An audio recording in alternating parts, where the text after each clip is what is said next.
Security Now. Information Security Now is brought to you. Oh no, it's just a live stream. This live stream is about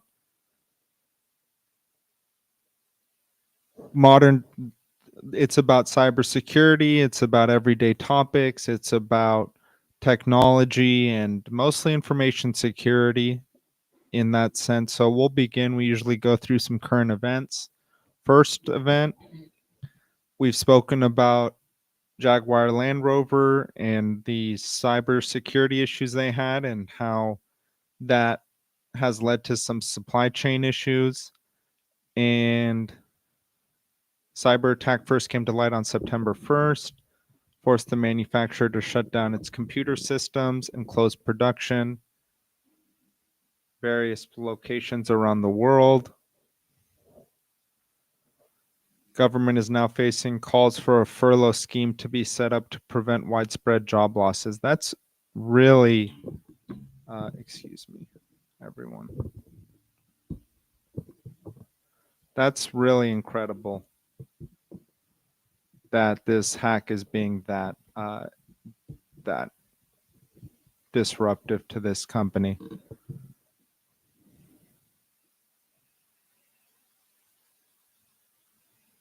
Up to a quarter of a million people in the supply chain. So this is about this article in BBC. JLR suppliers face bankruptcy. That's interesting, and that's a vulnerability of having a single customer or a customer that has a large portion of your profits.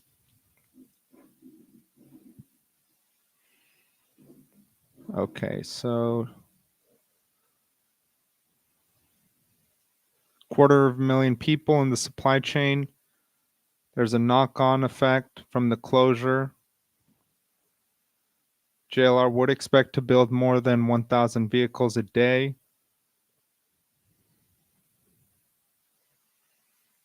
Sales are heavily disrupted through workarounds. 5 million to 10 million quid per day is what experts believe it likely costs. Already lost between 50 to 100 million quid.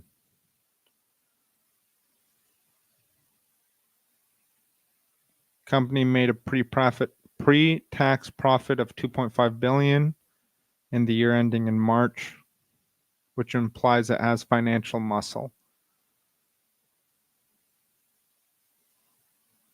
Small and medium-sized firms which do not have the resources to cope with an extended interruption to their businesses, some of them will go bust. Suppliers will begin cutting their headcount dramatically in order to keep costs down.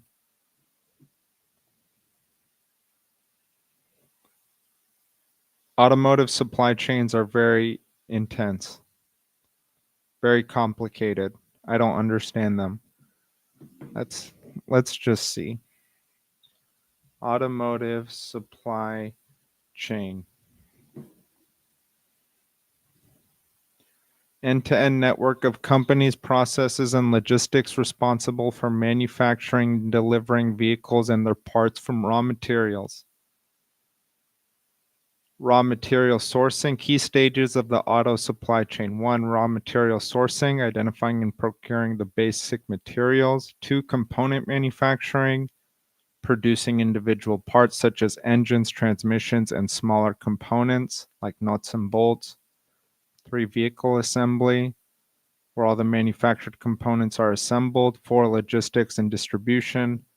5, aftermarket and recycling. Upgrades, maintenance.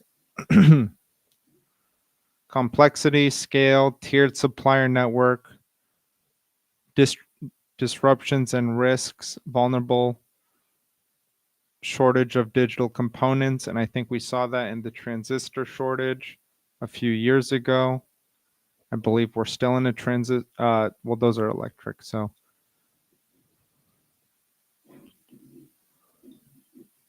So we'll continue.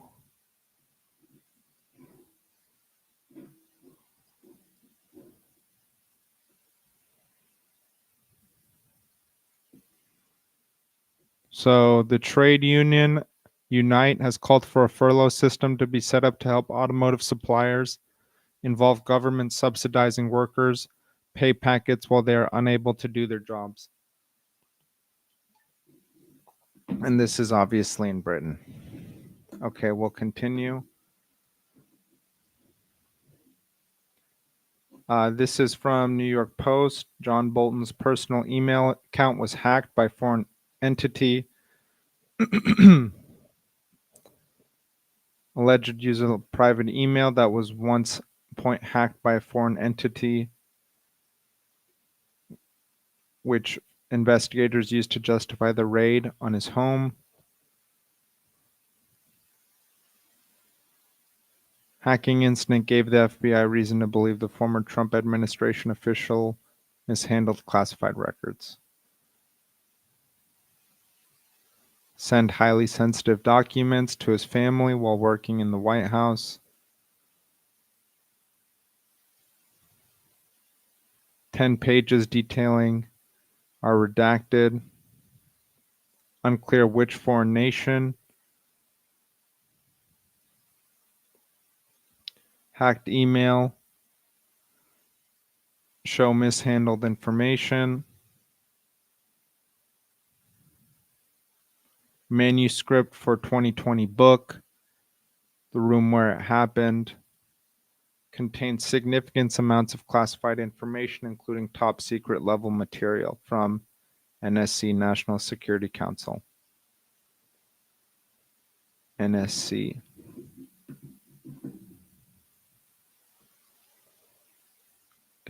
All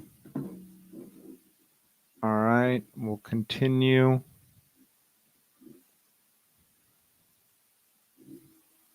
This is interesting. Children hacking their own schools for fun. ICO has issued a warning about what it calls a worrying trend of students hacking their own schools and college IT systems.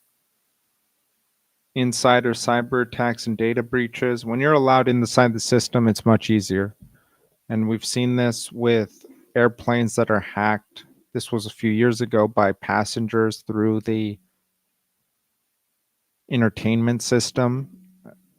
Very crazy incident. Let me go back here. Starts out as a dare, turns into a damaging hack. High-profile cyber attacks comes amid those. ICO has investigated 215 hacks and breaches originating from inside education settings, and say 57% were carried out by children. That makes sense. Other breaches are thought to come from the staff, third-party suppliers, and organizations with access. One incident, a 7-year-old was involved in a data breach and subsequently referred the NCH Cyber Choices program to help them understand the seriousness of their actions. In another 3-year, 11 students aged 15 or 16 unlawfully accessed school databases containing the personal information of more than 1,400 students.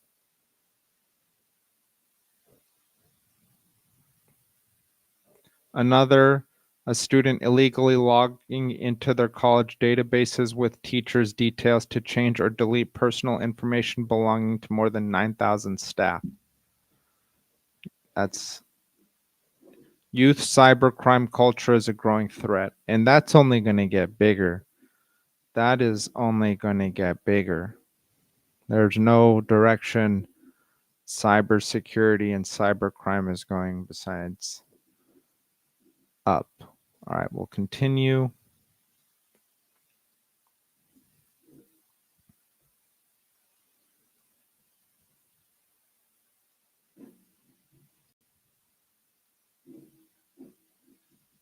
Remote CarPlay hack puts drivers at risk. Oligo Security has shared details on Apple CarPlay hack that hackers may be able to launch without an interaction. And this goes as well into the reality that I don't know that. Let me find out.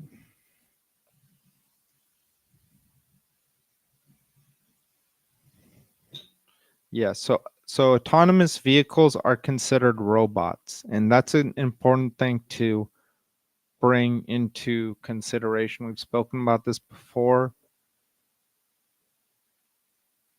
With robots, we think of things like the sweeper. I forget the name of that thing, but the cleaning item that automates vacuuming. People think of cars as cars, and even in the age of AI, well, in the age of AI, cars are robots. They are robots, they are autonomous. We are giving them certain rules to live to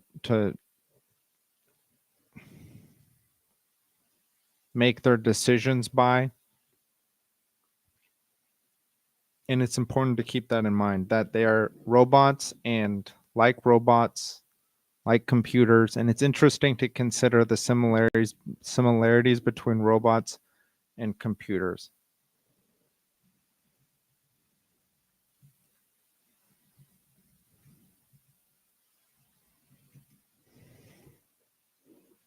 Computers are data processors, while robots are machines that use computers to interact with and manipulate their physical environment to perform tasks.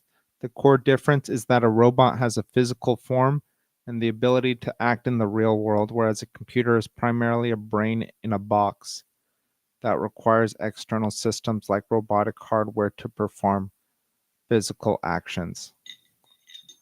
They both process information, they both have control systems, they both learn and adapt, yet one has physicality and interaction, the other doesn't. One has sensors and input, the other doesn't. One has purpose and function.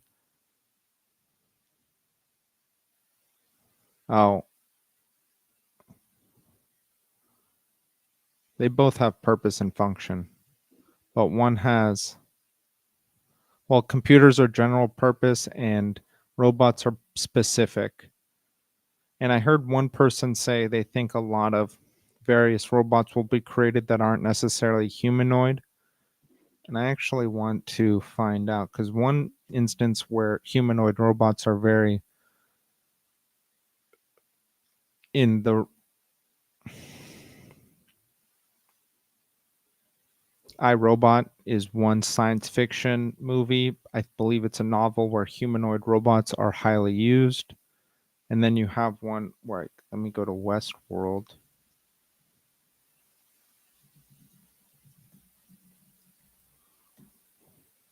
I wasn't sure if Westworld. Oh, yeah, the whole thing. Oh, Westworld is completely based on humanoid robots. I forget. Wow. I forget because I can't believe that. Well, the point I was trying to make is when they get into the real world, you see a bunch of non humanoid robots.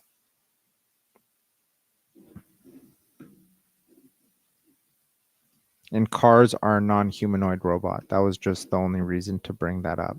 And that these things that we're saying, like supply chain attacks, those don't really hand integrate with. It doesn't seem like what happened to JLR affected their system as much as their information in their operations. But here's one that is actually hacking. This is a story about an actual hack into the computer. Discovered potentially serious vulnerabilities in Apple's AirPlay wireless communication protocol and accompanying SDK. AirPlay is used by Apple products, but the tech giant has also licensed its use to other vendors. Da, da, da. Vulnerabilities tracked as airborne could be exploited for remote code execution. DOS attacks, MIDM attacks.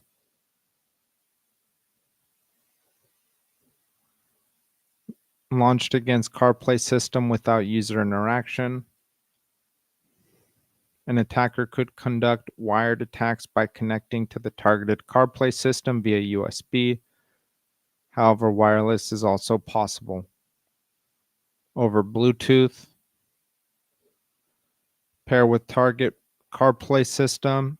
That's really interesting. In some cases, so-called just works pairing is enabled, which allows the attacker to easily connect the system. That's true. Targets the IP2 protocol used by CarPlay to establish a wireless connection. Someone should one day when you get into cybersecurity and you can get quick on it. I mean, we spoke about this already. You can just find people who aren't quick on it, and as long as you're quick on it, okay, there's a vulnerability. Go try to find it, try to exploit it. Boom, boom, boom, boom. If you really want to, you can do it. It takes determination, it takes consistency, it takes understanding what you need to do, but you'll unfortunately likely get caught eventually. Almost certainly will get caught. But it's not that hard to execute on it. I'll say that. It's really not too difficult to execute on it. It's just not worth really doing unless you feel, I mean, I don't want to speak for everyone, but for most people who can do something like that, it's just better to find some employment and try and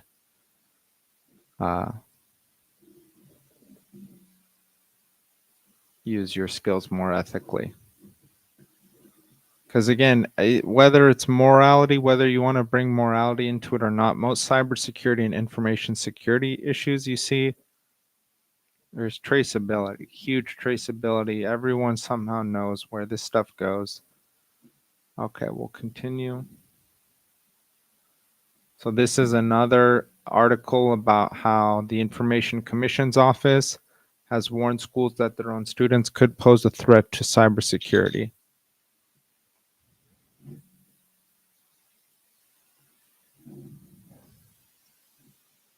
So we've already spoken about this. And we've spoken about DeFi whale loses $40 million as Kainto winds down and Swissborg suffers hack.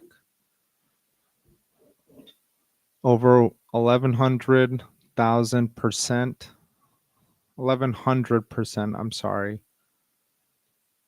Native coin was the week's largest gainer. WorldCoin followed with over 90% gains, so that's a huge drop from 1 to 2. Kainto plunges 81% as ETHL2 set to wind down months after hack. The native token of the DeFi platform Kainto Network dropped over 80%, shutting down after news that its layer 2 is shutting down in September. Worsening market conditions has forced the project to shut down. Protocol said they've operated without salary since July, since it couldn't go through with its last financing attempt.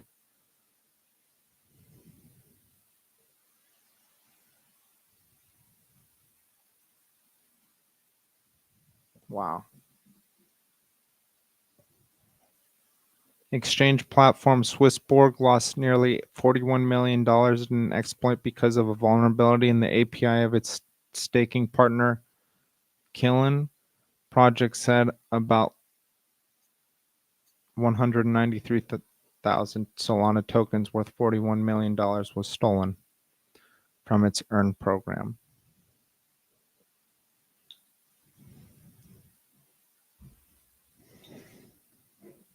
That's huge. Okay, we'll continue.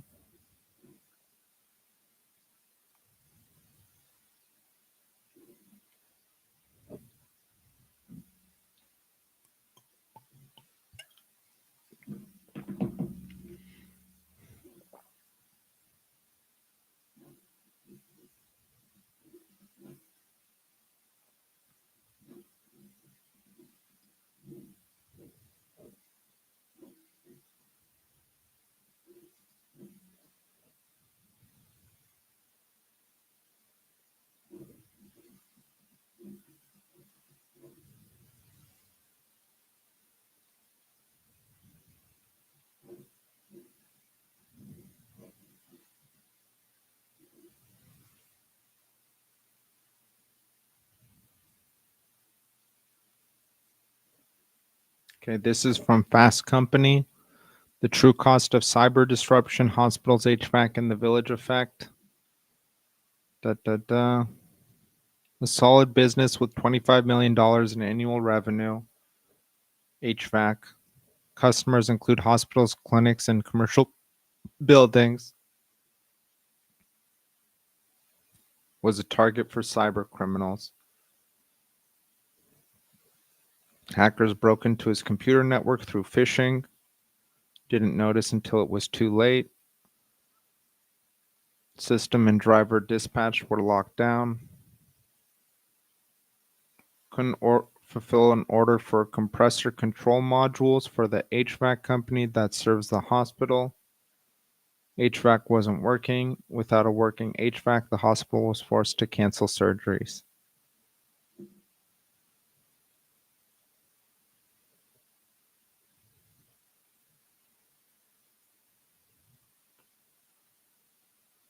Ransomware gangs now target companies just like this.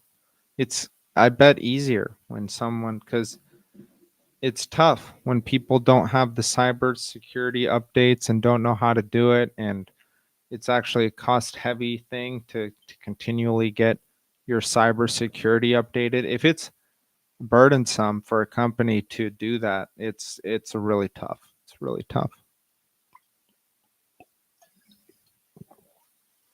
And I think a lot of technology companies in the last 10, 15 years kind of lost sight that they're technology companies.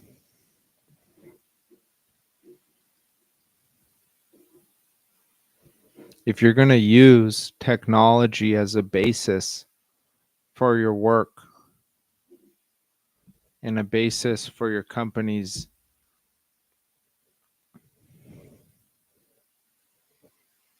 operations,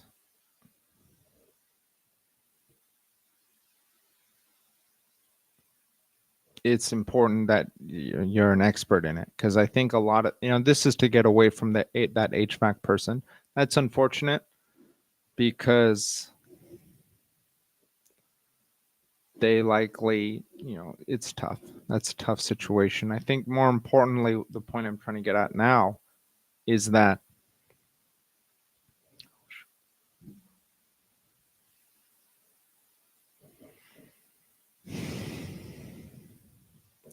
a lot of companies come out and they'll say, I want to do a technology.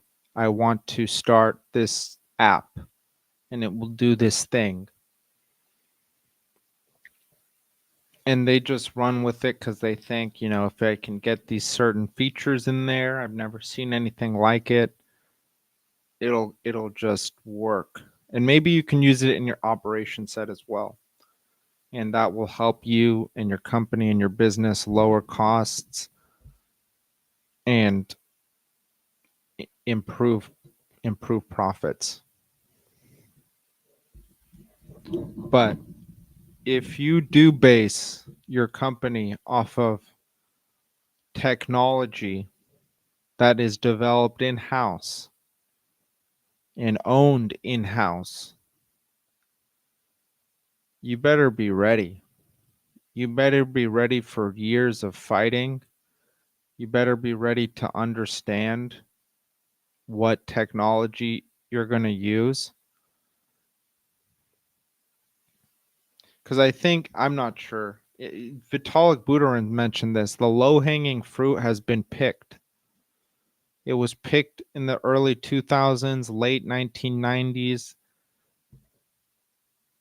That's how I see it. You don't see many companies that are able to do what technology and internet companies were able to do 20 to 30 years ago. We just haven't really seen it. You've seen a couple companies. I think of one is maybe Kalshi and the buy now, pay later. That's a whole new medium of financing.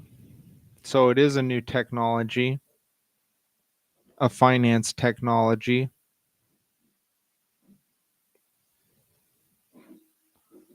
I will continue. But that's a Silicon Valley company as well. So company that's based in Silicon Valley, you'd think that they do have higher technical capabilities. But if you're, not an Silicon Valley-esque entrepreneur, maybe New York City, yes, I really don't know about New York. Silicon Valley is the place, though, for sure. I mean, whether you're in tech Twitter or whatever that may be, I hear that that's actually not a very, it seems like when you're in it, it's like, oh, there's a lot of people here. But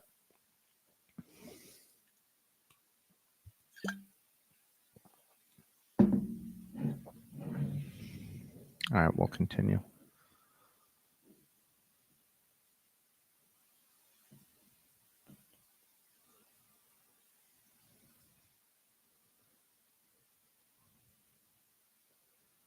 So this is from the Digital Journal. Will the next cyber threat actors be American corporations? Republican from Arizona introduced House Resolution 4988, the Scam Farms Mark and Reprisal Authorization Act. Let President issue letters of mark and reprisal to private companies, authorizing them to go after cyber criminals outside U.S. borders. Allow corporations to hack back or launch offensive cyber operations against criminals. Active defense. Bill states that an entity could employ all means reasonably necessary to seize outside geographic boundaries of the United States and its territories. The wording is broad. Wouldn't just cover cyberspace, but also allow private actors to take almost any action against people or groups abroad while being protected from persecution under U.S. law. Scam centers and criminal gangs are listed as targets, but the president alone would decide who or what could be hit. Even foreign governments could be labeled as criminal enterprise. Unlikely to become law, but signals a bigger shift. Normally, a bill like this would not get much attention, but with U.S. politics shifting and democratic norms collapsing, compared to would this disrupt Canada's law enforcement activities? It could. Cybercrime crosses borders and usually requires many agencies working together. All right. Well, interesting time in the world. Thank you, everyone. Hopefully, you're all having a good Friday evening and having a good time moving forward in the weekend, and everyone's safe and sound. Thank you so much.